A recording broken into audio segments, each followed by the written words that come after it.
2 Corinthiens 11, verset 27.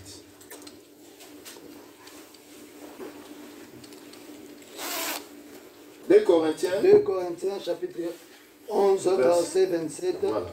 J'ai lu au nom de Jésus-Christ. Amen. J'ai été dans le travail et dans la peine, exposé à de nombreuses veilles, à la faim et à la soif, à des jeûnes multipliés, Voilà. au foyer et à la nudité. Paul est en train de dire plusieurs fois aux jeûnes multipliés. C'est qu'il y a des jeûnes, si on ne suit pas, parce que nous avons dit, nous avons les jeûnes de combien? De 1 jour. Après les jeûnes de 1 jour, on a les jeûnes de combien? 3 jours. Après les jeûnes de 3 jours, on a les jeûnes de combien? 7 jours. 7 jours. Après combien? 21. 14. Et ensuite 21 jours. 1, 2, 3, 4, 5. Ça, ce sont les jeûnes. Et puis, il y a les jeûnes de 40 jours. Il y a 6 jeûnes que quand tu cherches dans la parole de Genèse à l'Apocalypse, tu vas trouver que c'est 6 jeûnes. Tu ne vas pas trouver les jeûnes de 2 jours. Il n'y a aucune personne dans la Bible qui a jeûné les jeûnes de 2 jours. Si tu jeûnes les jeûnes de 2 jours, c'est un jeûne multiplié. C'est-à-dire, tu as dit que je fais un jeûne de 2 jours multiplié. Mais tu le fais pourquoi? Parce que tous ces jeûnes ont une signification. N'est-ce pas? Jeûne de 1 jour, nous avons dit c'est les jeûnes de quoi? Pardon. Si tu as péché, tu as volé, tu as commis par exemple l'impudicité, tu dois faire le jeûne de 1 jour pour demander la faveur de Dieu. On appelle ça jeûne de 1 jour, faveur ou pardon. Ceux qui écrivent, ils peuvent prendre, j'ai pris beaucoup des écritures pour vous épauler. Juge 20, verset 26. On peut les prendre. Juge 20, verset 26. On va juste passer pour faire la répétition parce que le temps nous est vraiment imparti. Juge 20, verset 26. Un autre peut prendre 1 Samuel 7, verset 6. Juge chapitre 20, verset 26. J'ai lu au nom de Jésus-Christ. Amen, amen. Tous les enfants d'Israël et tous les peuples montèrent et vinrent à Bethel. Ils pleurèrent et restèrent là devant l'Éternel. Ils gênèrent et en séjour jusqu'au soir, et ils offrirent des holocaustes et des sacrifices d'action de grâce devant l'Éternel. Ok. Nous avons vu qu'ils ont gêné 1 jour. Nous avons dit qu'ils ont gêné jusqu'au soir. Donc ils ont commencé le matin, ils ont fini le soir. Donc ça fait combien? 1 jour. Nous avons dit que les jeûnes de 1 jour, moi non, on a d'autres ça trop. Il faut l'accès à une église, on ne dérange pas. Les jeûnes de 1 jour, c'est pour demander la faveur, le pardon. Après avoir péché. Là, il faut que tu sois convaincu. Ah, j'ai péché. Je dois demander la faveur de Dieu. Tu entres les jeûnes de 1 jour. C'est pour demander le pardon. Alors nous avons, prenez les versets écrivés pour les jeûnes de 1 jour. Ajoutez aussi, vous allez lire à la maison, 2 Samuel 1, verset 12. Esdras 8, verset 21 et 23. Jusqu'à 23. Donc, Esdras 8, verset 21 jusqu'au verset. Écrivez, vous allez, c'est pour épauler toujours la prédication. Et nous avons dit, c'est pour la faveur. Ensuite, nous avons vu les jeûnes de 3 jours. Les jeûnes de 3 jours, c'est pour donner la vie. Parce que on devait exterminer le peuple d'Israël. Esther est allé en jeûne. Il a demandé à Mardoché et tout le peuple d'Israël que pour ce cas, nous devons entrer en jeûne de 3 jours. Pour que nous puissions trouver la grâce auprès du roi, qu'on ne puisse pas nous tuer. Nous avons expliqué, le véritable roi, c'est Dieu lui-même.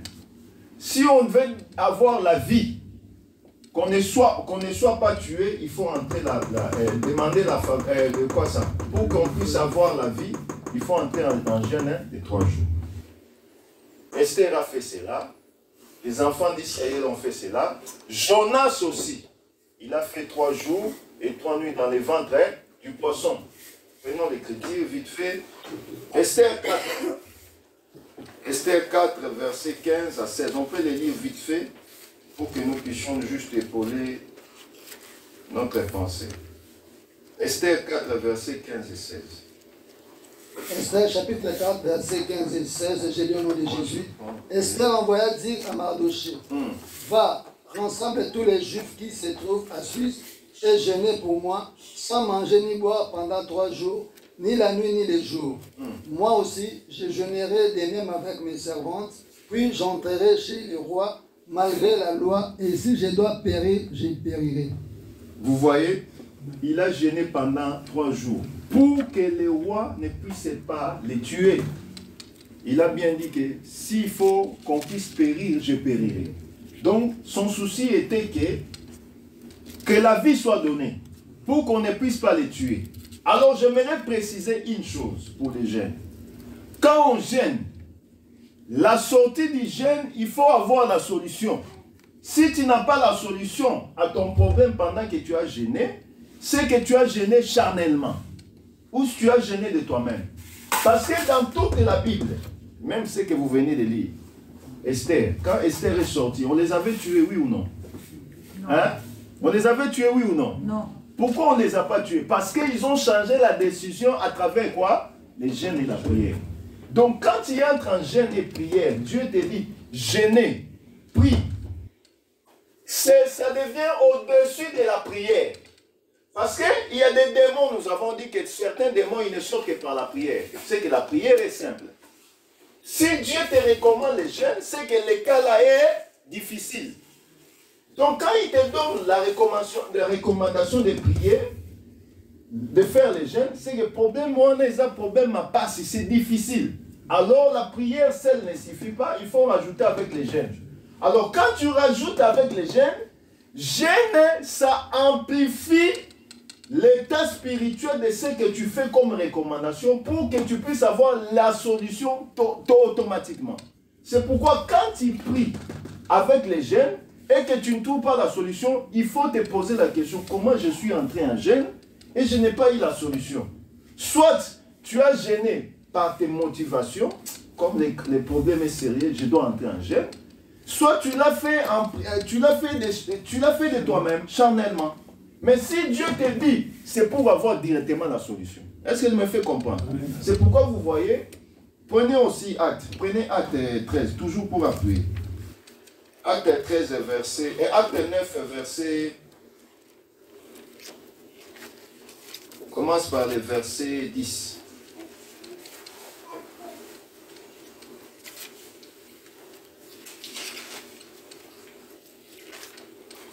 Acte chapitre 9, je commence par le 10e Non, pas acte 8, verset 9, pardon. Acte 8, 9, j'ai lu au nom de Jésus-Christ. Il y avait auparavant dans la ville un homme nommé Simon qui, se donnant pour un personnage important, exerçait la magie et provoquait l'étonnement du peuple de la Samarie.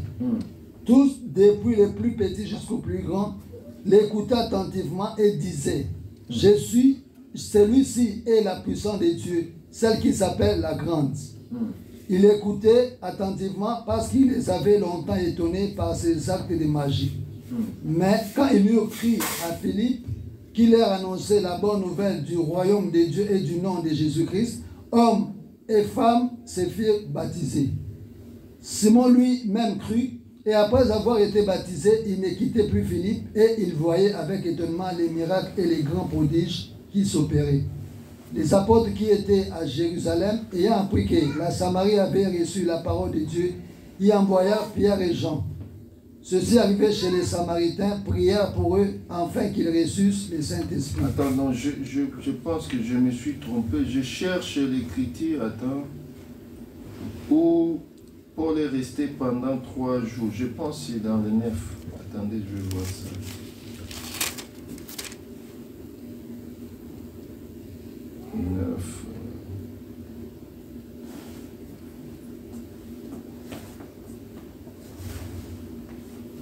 Neuf.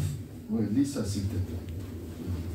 Il resta 3 jours sans voir et il ne mangea ni ne but. Merci beaucoup, que le Seigneur te bénisse. Vous voyez l'écriture, c'est ça. Il a jeûné 3 jours. Pourquoi? Pour que Dieu puisse faire quelque chose dans la vie de Saül. Paul, autrement dit, Dieu devait les visiter, il lui a donné la vue. Et troisième jour, il a vu. C'est pour dire que la prière de 3 jours, c'est pour donner la vie, restituer la vie. Alors nous précisons que tu ne peux pas entrer directement en 3 jours de toi-même. Il faut que Dieu te donne une recommandation, que Dieu te convainc. Nous avons dit ce qui est sujet, ce qui n'est pas sujet de conviction est péché. Quand tu fais quelque chose sans conviction, tu pêches. Nous nous sommes limités au jeûne de 7 jours, où nous avons pris l'écriture de 2 Samuel 12, si je ne me trompe pas. David a enfanté un fils. C'était 2 Samuel 12. Hein? Bon, on peut les lire vite fait, si je ne me trompe pas. 2 Samuel 12, verset 15. Prends ça vite fait. C'est là où nous sommes limités les dimanches passés. On va continuer pour expliquer 7 jours 14 et 21 pour la gloire de Jésus-Christ.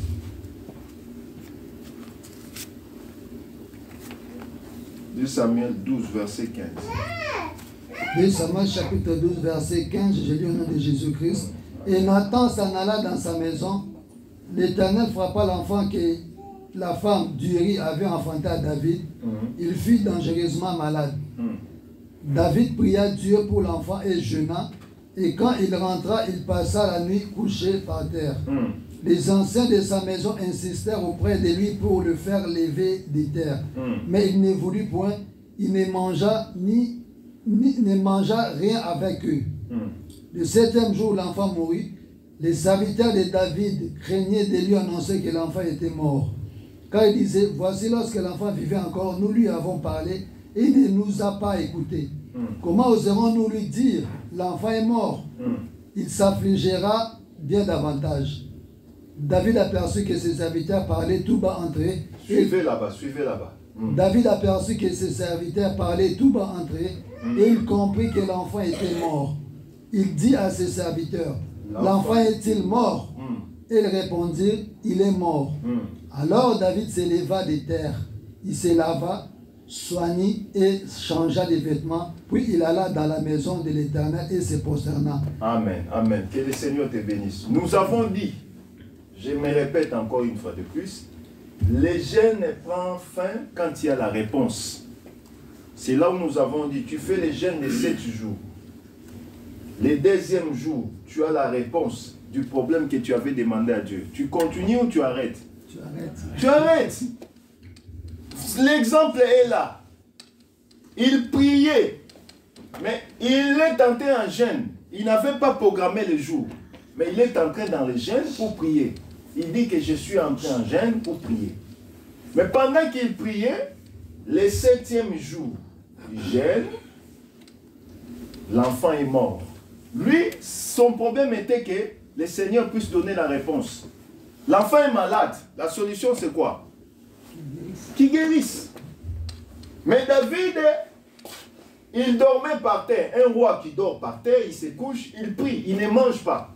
Alors les serviteurs ont dit, ah, si on est dit que l'enfant est mort, cet homme, il va mourir, qu'on cache. Mais lui, il a regardé, ah, mais les gens là, qu'est-ce qu'ils sont en train de dire? Il a compris que l'enfant est mort. Il est venu, il a posé, l'enfant est-il mort? Il a dit oui. On l'a répondu oui.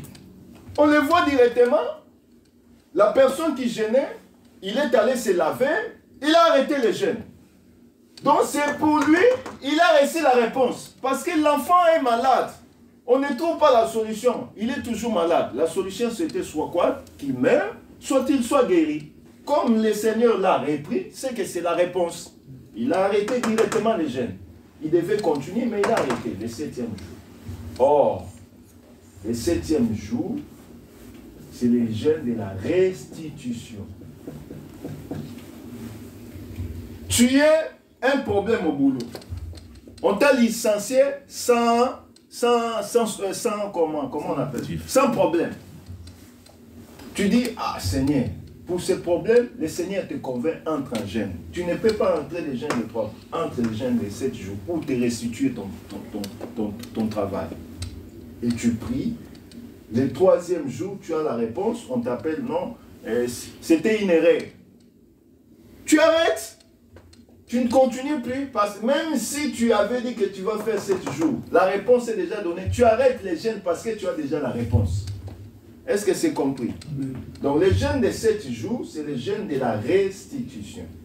Prenons aussi un autre verset toujours pour prendre et épauler les jeûnes. 1 Samuel 31, verset 11 jusqu'au verset 13. 1 Samuel 31, 11 à 13. 1 Samuel 31, 11 à 13, j'ai lu au nom de Jésus-Christ. Lorsque les habitants de Jabès en Galate apprirent comment les Philistins avaient traité Saoul, tous les vaillants hommes se levèrent et après avoir marché toute la nuit, ils arrachèrent les murs des bêtes, champs, les cadavres de Saoul et ceux de ses fils.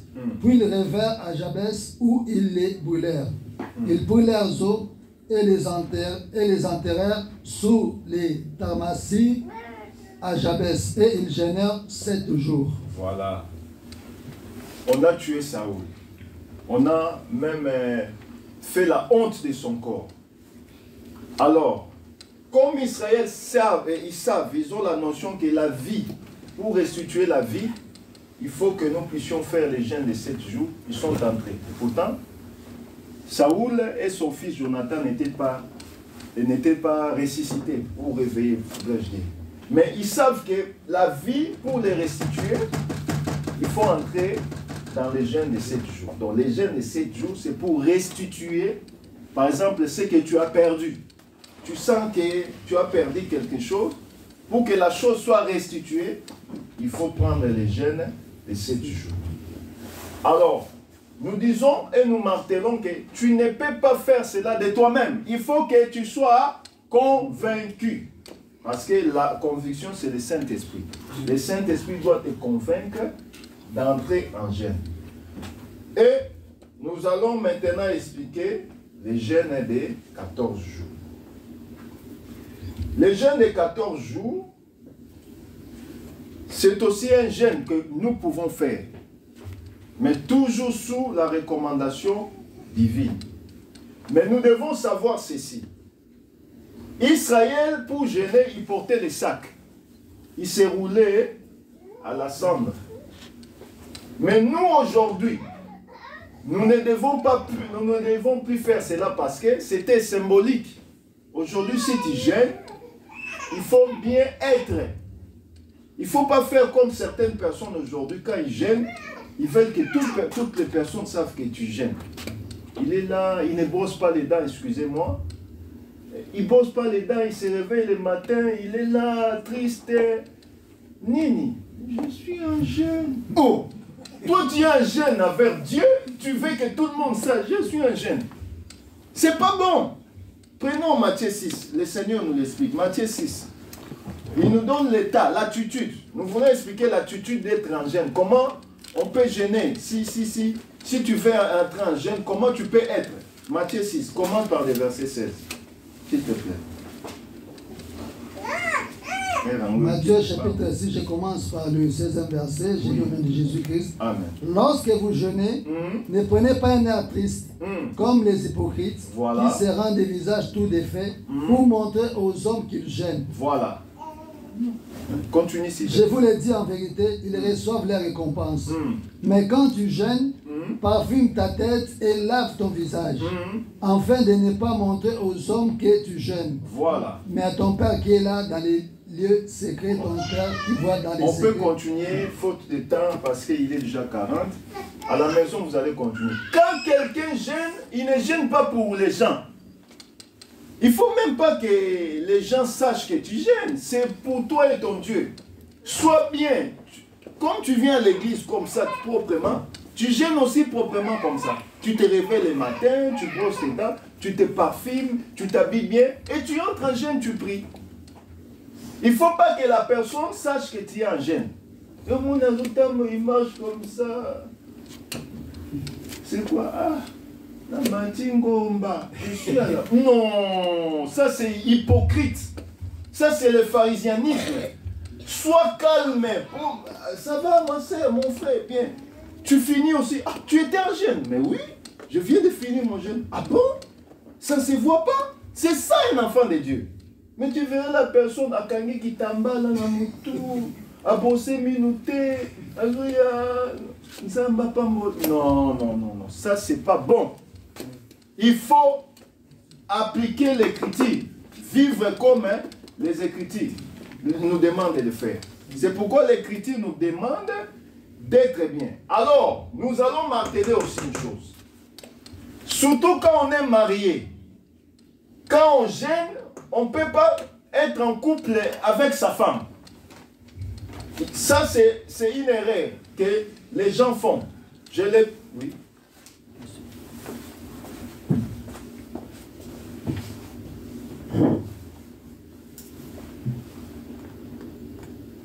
Ah, mais c'est simple. Et la sœur pose la question, comment peut-on savoir qu'on a la réponse à la prière?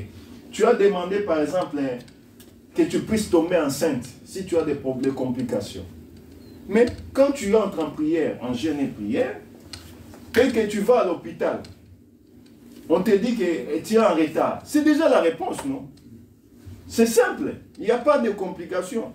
Car on peut aussi avoir plusieurs réponses. Non, toi quand tu entres en jeûne, Esther est entrée en jeûne parce qu'elle voulait qu'on puisse donner la vie, qu'on ne puisse pas tuer lui, elle et ses frères.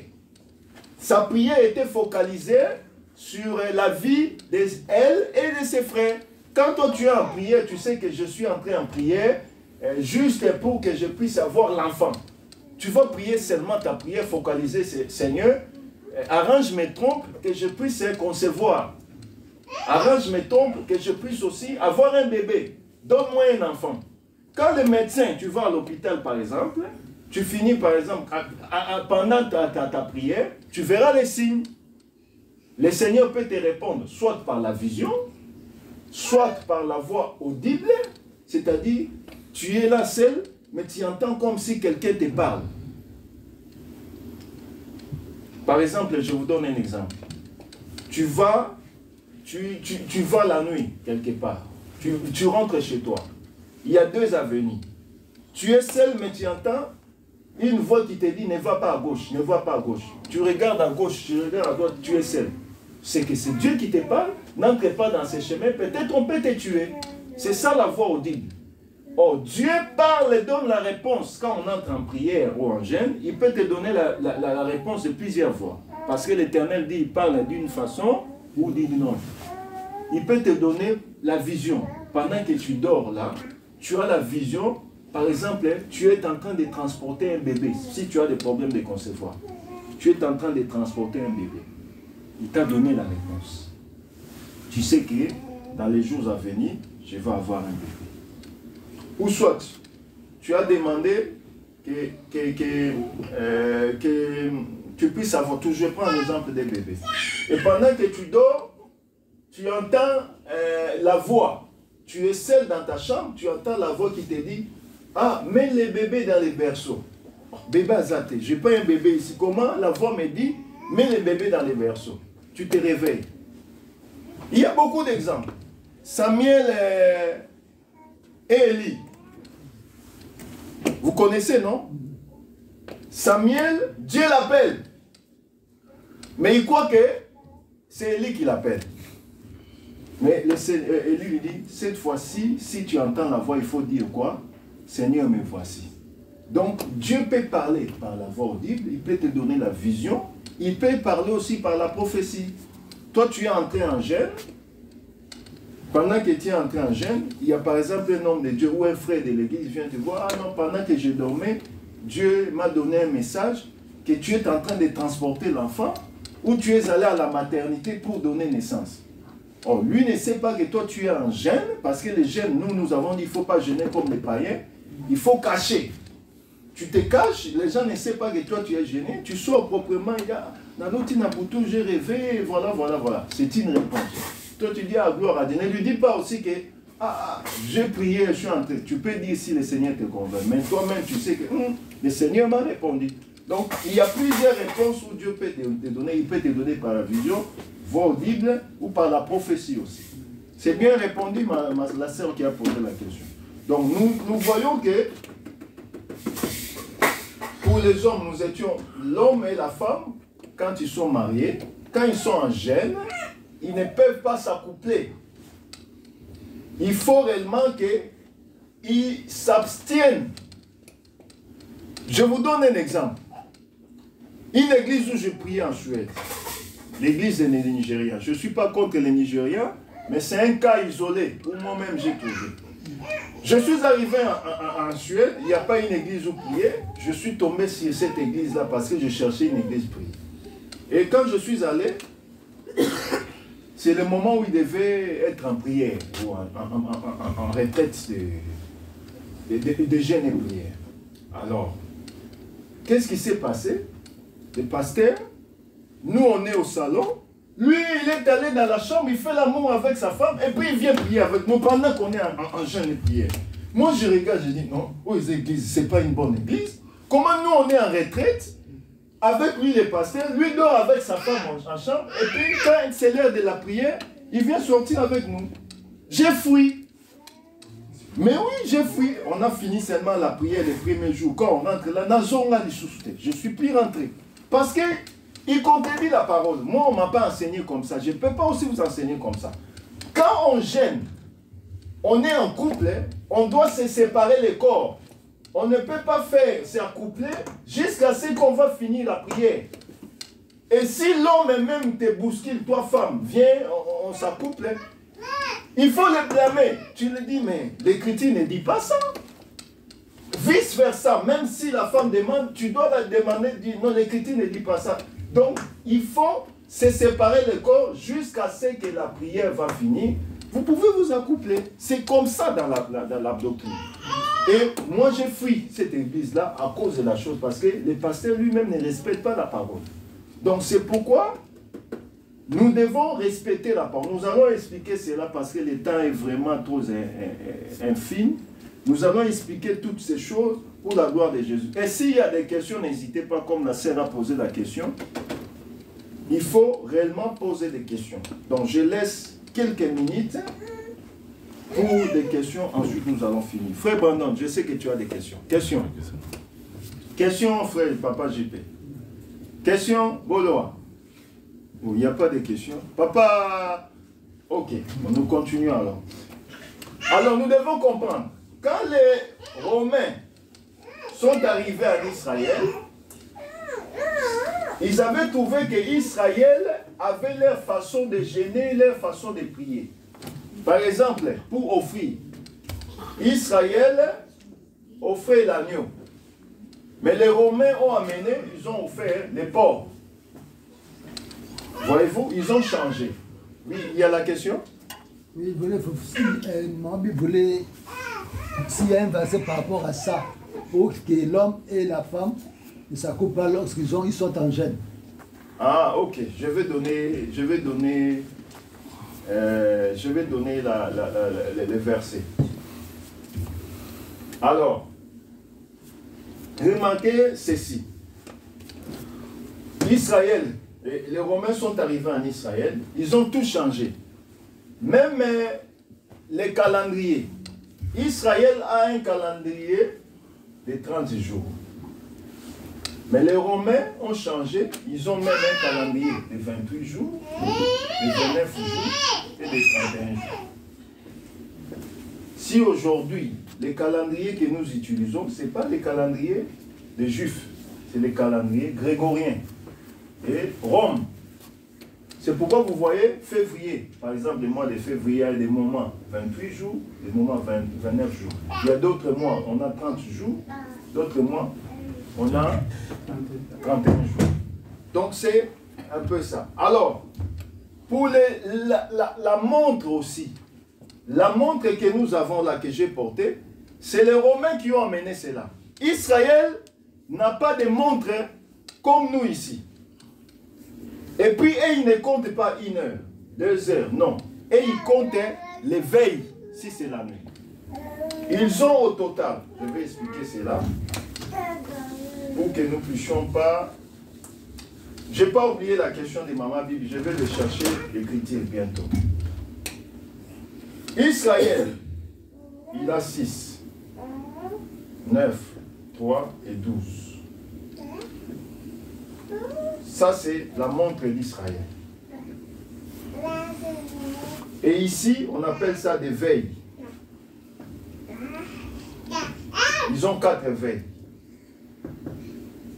C'est pourquoi vous voyez, à la 4e veille de la nuit, Jésus sur les eaux, quand vous lisez par exemple la tempête apaisée, vous allez voir, et nous allons même prendre cette écriture-là bientôt. Mais quand les Romains sont venus, ils ont changé. Ils ont fait, ça c'est l'horloge selon Israël. Ils ont mis 12. Après 12 ici, il y a quoi? 3. Il y a 6 et il y a 9. Ça c'est la montre que nous utilisons aujourd'hui. Donc vous voyez, ils ont changé. Ils ont amené celui d'Israël. Ils ont aboli cela et ils ont fait leur montre. Et puis vous verrez qu'ils comptent 24 heures. Mais ici, on ne compte pas 24 heures, on compte 12 heures et des veilles. C'est-à-dire, en Israël, on ne peut pas dire qu'il est inné. Ils vont te dire, nous sommes, par exemple, à la première veille. Ça, c'est la 2e veille. Ça, c'est la 3e. Quand il est, par exemple, 10 heures, ils te diront, par exemple, 10 heures, ils te diront, par exemple, nous sommes à la 3e veille. Nous allons expliquer cela c'est pour bien expliquer pour le comptage. Voyez-vous? Donc nous devons voir tout cela. C'est les Romains qui ont changé. C'est pourquoi vous voyez qu'ils ont changé. Au lieu de manger l'agneau, ils ont mis les porcs. Au lieu de mettre les veilles, ils ont mis l'air en 24 heures. Prenons vite ces versets. Ensuite, nous allons prendre Jean 11, verset 9. Jean 11, verset 9. Jean chapitre 11, verset 9, j'ai lu au nom de Jésus-Christ. Jésus répondit, n'y a-t-il pas 12 heures au jour? Si quelqu'un marche pendant les jours, il ne bronche point, parce qu'il voit la lumière de ce monde. Mais si quelqu'un marche pendant la nuit, il bronche parce que la lumière n'est pas en lui. Après ces paroles, il leur dit, Lazare, notre ami, dort, mais je vais le réveiller. Bon, prends aussi Job 17, 11 et 12. On va se limiter là.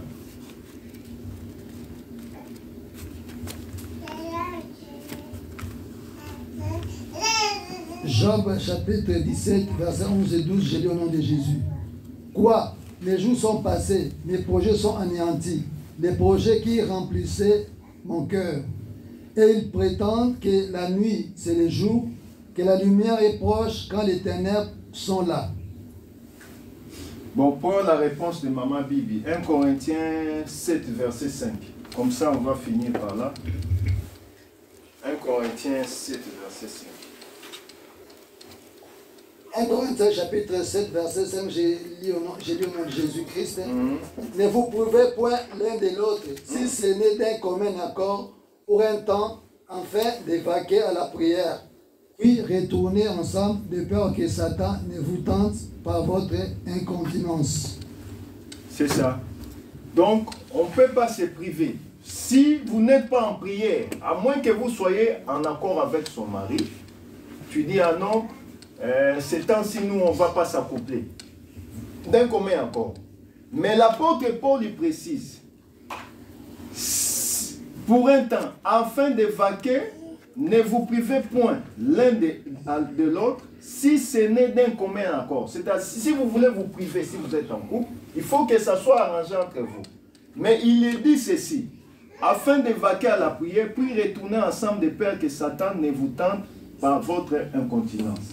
Donc, si on veut s'accoupler, on peut s'accoupler à tout moment. Si vous ne voulez pas, cela dépend de vous. Mais concernant pour la prière, il faut maintenant s'abstenir parce que vous êtes en prière, parce que vous sacrifiez. C'est un sacrifice que vous donnez au Seigneur. C'est juste pour un temps. C'est pourquoi il le précise bien. Dans d'autres versions, comme Martin, ne vous privez point l'un de l'autre, si ce n'est pour un consentement mutuel, pour un temps, afin de vous vaquer au jeûne et à la prière. Mais après cela, retournez ensemble de peur que Satan ne vous tente par votre incontinence. Écriture en moi. Donc si nous n'inventons pas les choses, nous prenons cela comme il est dit. Donc, quand tu fais la prière, oui, donne la question à Papa James. Tu as écrit? Oui, c'est pas ça, il fallait partager avec Maman Bibi à la fin. Donc, Exode combien? Exode 19, 15. La sœur a donné Exode 19, 15. Elle a vu ça là-bas. Ça aussi. Ça, c'est l'ancienne alliance. Et 1 Corinthiens, c'est la nouvelle alliance. Donc, nous avons presque fini. Il y a déjà la troisième église qui est dehors. Donc, ce sont des choses qu'on va continuer prochainement pour la gloire de Jésus-Christ. Si vous avez des questions, n'hésitez pas à poser. On va continuer à expliquer les jeûnes de 14 jours, 21, 40 jours. Ce n'est pas vraiment important parce qu'on ne le fait presque pas, mais on va quand même l'expliquer. Et puis 21 jours pour la gloire de Jésus-Christ. Pour cet après-midi, que le Seigneur nous bénisse. Amen. Nous remettons la parole à Papa. Nous glorifions notre Dieu par des acclamations.